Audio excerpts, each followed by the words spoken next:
I have before me 3 13 fishing rods. We've got the Rely Black, we've got the Defy Black, and we've got the Fate version 3. They are all 6'7". They are all medium power. They are all fast action. The difference is the price points. 50 bucks, 75 bucks, 100 bucks. The idea here is to see what extra you get for the extra money that you're paying for the higher end rods. So normally what I do is a head-to-head, but in this situation we're going to be doing a head-to-head-to-head. So it's going to be a little bit conflated, but we'll get there.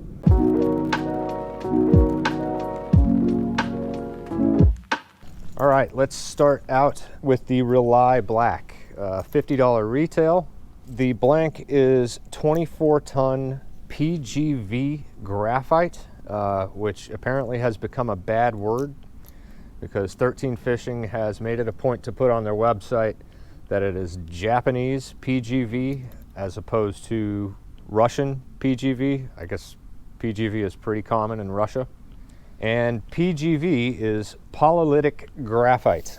The PGV thing is going to be true with the 3 rods that I'm testing. They're all constructed from that component. One of them is a little bit denser than the other 2. We'll see what kind of difference that makes just with the way it feels. The weight should be a factor. Ordinarily with stiffer graphites, like this is 24-ton, the Fate is 32-ton. I expect the Fate to be a little bit stiffer in the tip with the slightly denser graphite, but we'll see how that goes.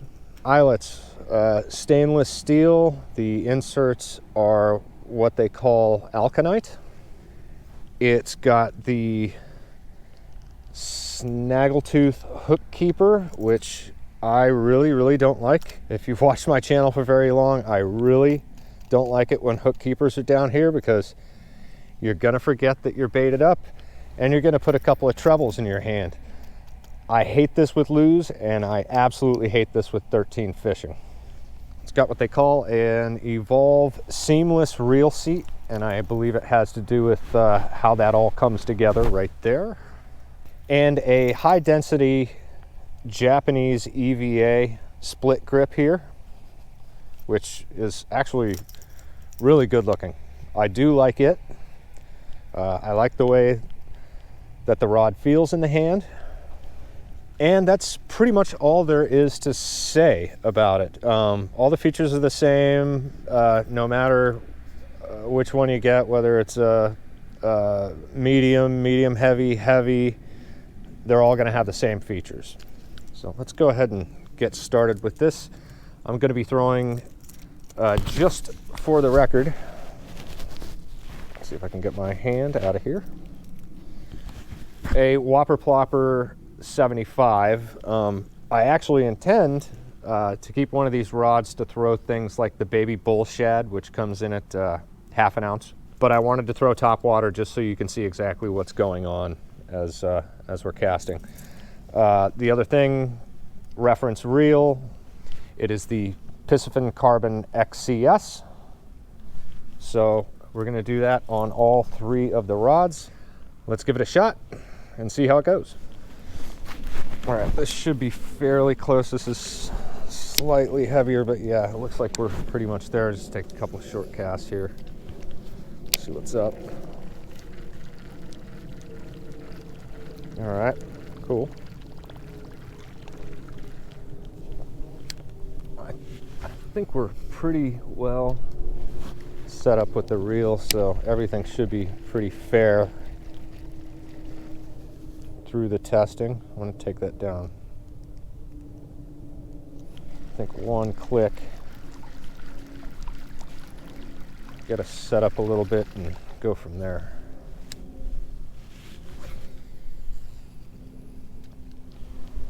All right, I got a little bit of a tiny little bit of a backlash at the end of the cast there. As you saw, I wasn't holding it at all, but we've got a good casting distance. I've got no problem with, like, if I get into a fish, I've got no problem with the backbone that the tip is showing. Should be able to set hooks just fine.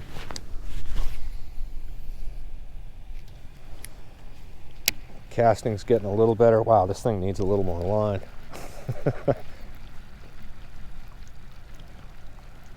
Got that almost into my backing. By the way, the line is 12-pound Berkley XL, which stands for extra limp. It casts really, really well on bait casters. If you're in budget mode on your line for bait casters, the 12-pound XL is a really good, inexpensive way to go.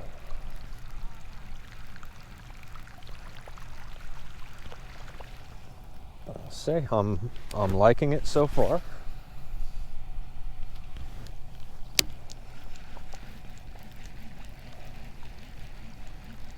It's a tiny bit tippy in the first 2 or 3 eyelets, as you can see. But it gets quite a bit of backbone between the 3rd and the 4th. So yeah, again, I'm not really worried about hook sets or anything like that. Should be just fine. Although I also do not expect to catch anything. Top water right now, this water is in the low to mid 40s. I haven't taken the temperature on it. But once we pick one out of the 3, I'll start throwing the bull shad.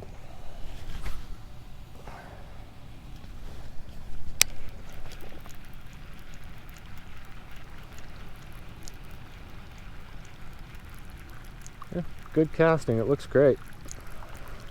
Feels good. Like the weight of it.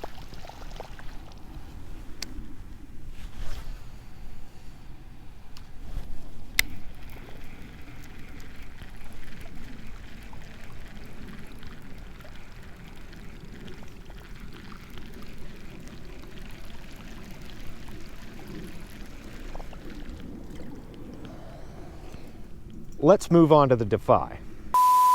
All right, the Defy Black. This is also 6'7", medium fast action. As I said, all 3 of them are. We're just going for what the more money is getting you. The Defy has pretty much the same features as the Rely. 24-ton Japanese PGV, the stainless steel guides with the alkanite inserts, the equally stupid snaggletooth bait keeper. And don't get me wrong, there's nothing wrong with the bait keeper. It just needs to be up here. This is a stupid place to put a bait keeper. I cannot stress that enough. It's just dumb. It's a good way to have to yank a treble out of your hand. It's also got the high density EVA split grip. Really nice looking grip, really comfortable. And this is super well balanced. I thought that about the Rely as well. I just forgot to say so. One of the differences with the Defy is there are kind of custom versions of it. They've definitely got cranking versions, you know, things that are geared toward specific use, whereas the Rely doesn't make those types of specifications and whatnot. With the different versions, the reel seat might be a little bit different. The snaggletooth hook keeper might actually be up here, I guess depending on which grip you have. And there may be slight variances on the blanks itself. Now, right out of the gate, I gotta say this about this rod. If you are susceptible to nails on a chalkboard, I know about half people are, half people aren't.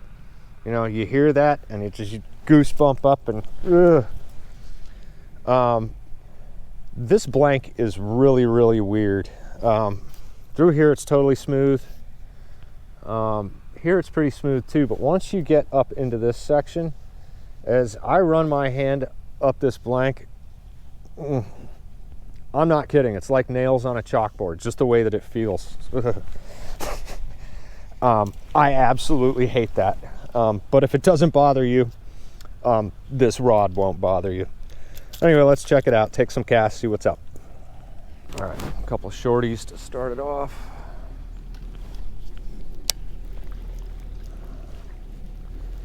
Now, this one, even though the blank is the same 24-ton PGV,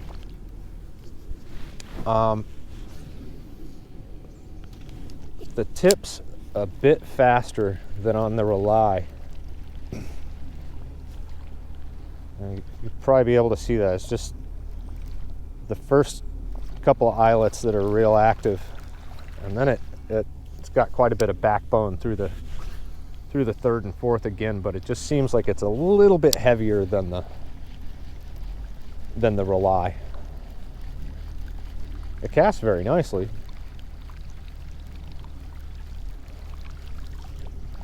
Feels good. It's nice and light. I mean, I could see, like, if this weren't a Whopper Plopper and it were, say, like a Spook Junior, kind of feels like it would be super, super easy to walk the dog. Same thing with the Rely, by the way. The difference in the action is, really, the more I'm casting this, the more I realize it's not all that different than the Rely. They're pretty close.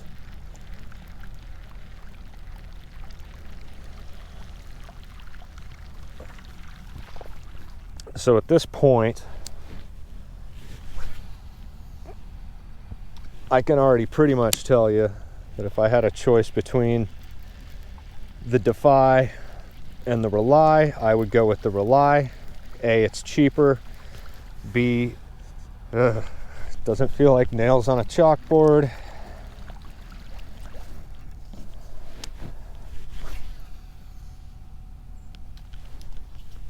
Casting distance is pretty much identical, so we're not gaining anything with that. It's just slightly heavier tip on this medium fast rod.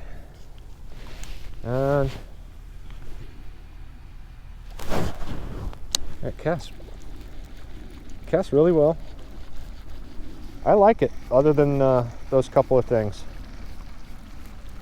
You know, the big things for me are the hook keeper location and just the feel of this blank. It's just, I'm telling you, it gives me the heebie-jeebies.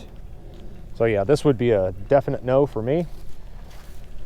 And I would definitely say that if you are susceptible to the sound of nails on the chalkboard, yeah, this thing's probably gonna give you the heebie-jeebies too.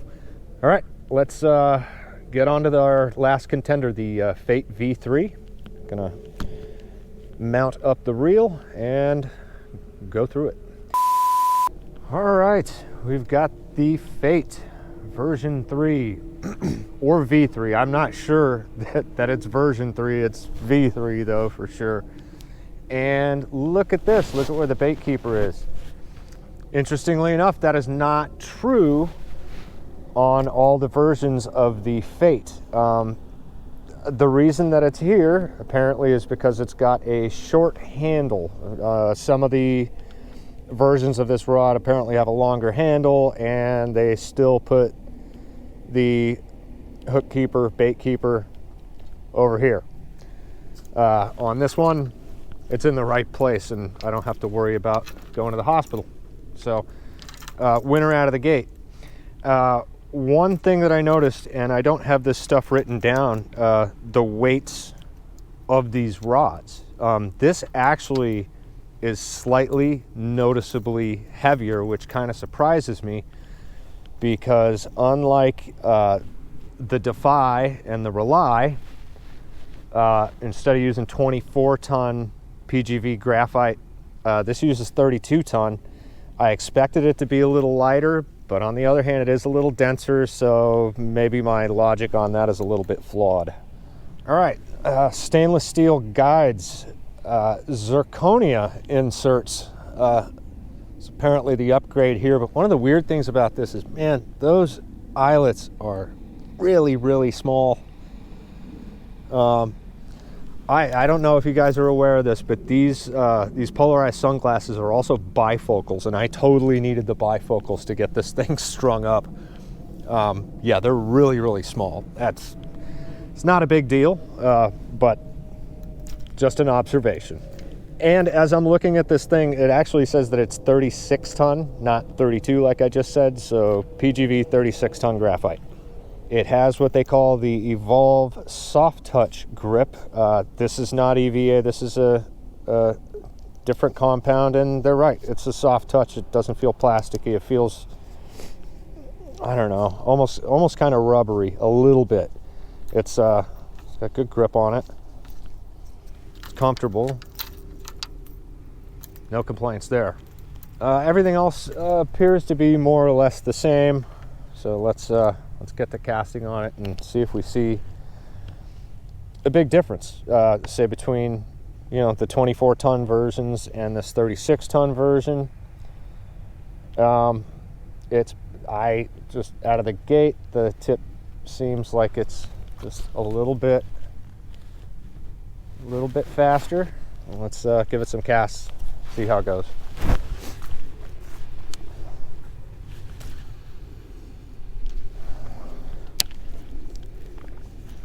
Yes, it is a little bit faster than both the Rely and the Defy, but only slightly. Now we're not noticeably getting any further casts out of it or anything. It's comfortable, it feels good.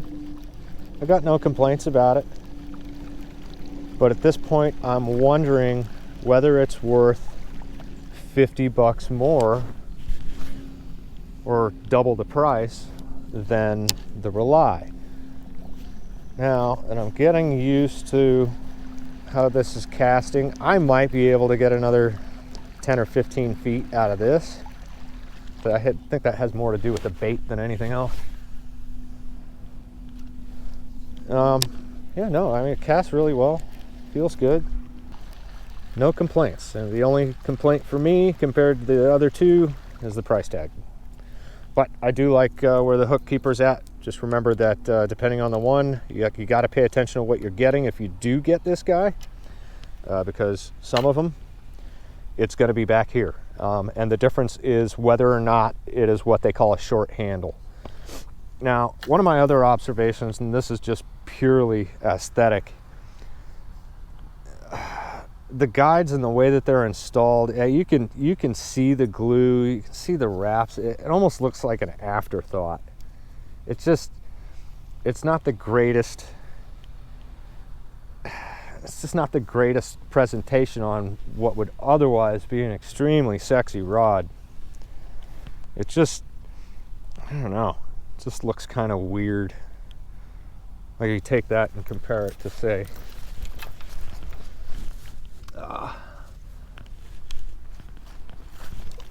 this guy. And yep, but that's aesthetic. You're not seeing a lot of glue. I don't know, these just seem, they just look a little nicer. You know what I'm saying? Let's compare those two. Yeah, I don't know, it doesn't look like an afterthought. It doesn't look like a repair. These all kind of look like they were repaired.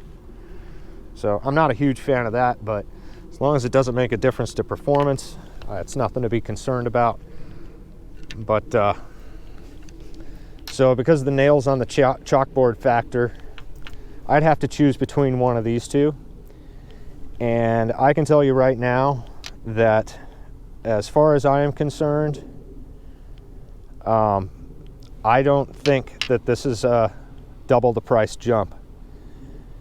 And if I'm going to pick one, it's going to be the Rely. So congratulations to the Rely. You're winning this competition.